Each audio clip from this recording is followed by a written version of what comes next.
यावर्षी 7 ते 8 महिने पर्जन्यवृष्टी झाल्यामुळे द्राक्ष बागेला जे सूर्यप्रकाश मिळायला पाहिजे होता तो न मिळाल्यामुळं, काडीची परिपक्वता न झाल्यामुळं उत्पादन क्षमता 70% घटल्याने आणि निर्यातक्षम द्राक्ष 80% घट होणार असल्याने यदा दर जरी वाढणार असेल पण उत्पन्नात घट झाल्यामुळे द्राक्षामध्ये औषधं, मशागत आणि मजुरी ही जी खर्चाची बाजू आहे ही तशीच राहून उत्पादन क्षमता घटल्यामुळे यावर्षी द्राक्ष निर्यात 80% घटणार असून देशांतर्गत सुद्धा 70% लोकल द्राक्ष खाण्यासाठी लोकांना कमी उत्पादन झाल्याने अडचण निर्माण होणार आहे। तरी शासनाने क्रॉप कव्हर सारखे अतिवृष्टीसाठी याला 100% अनुदान देऊन पुढील काळात हा जर उपाययोजना केली तरच भवितव्य द्राक्ष उत्पादक हा या स्पर्धेमध्ये टिकाव धरू शकेल। कारण वाईन सारख्या काही व्हरायटी आहेत, काही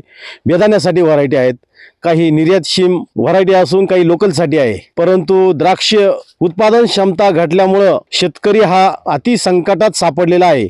शासनानं क्रॉप कव्हर हा 100% अनुदानातून राबवून शेतकऱ्याला धीर दिला तर द्राक्ष उत्पादक ह्यापुढे टिकाव धरू शकतो। अन्यथा द्राक्ष उत्पादक आणि त्यावर चालणारी जी यंत्रणा आहे, जी काही मोठी इंडस्ट्रीज आहे द्राक्षावरती, लेबर, पेपर एक्सपोर्टसाठी पेपर, वाहतूक, एक्सपोर्टर याची पूर्णतः साखळी बंद होऊन देशांतर्गत म्हणजे जो निर्यातक्षम याच्यावरती शासनाला कर मिळतो, उत्पादन मिळतं, मजुरांना काम, कृषी सेवा केंद्र सर्वांचं यावर देशधडू लागतील। म्हणून शासनाने याच्यावरती उपाययोजना राबवणं ही काळाची गरज आहे। आणि सध्या थंडीचं कधी कमी, कधी अधिक, कधी उष्णता ह्या ज्या वातावरणामुळं ह्या मणी आहे द्राक्षाचे, याला शुगर म्हणजे साखर उतरताना क्रॅक जाणं, याच्यावरती धुई याने एक्सपोर्ट द्राक्षावरती असे काही धव पडून त्याची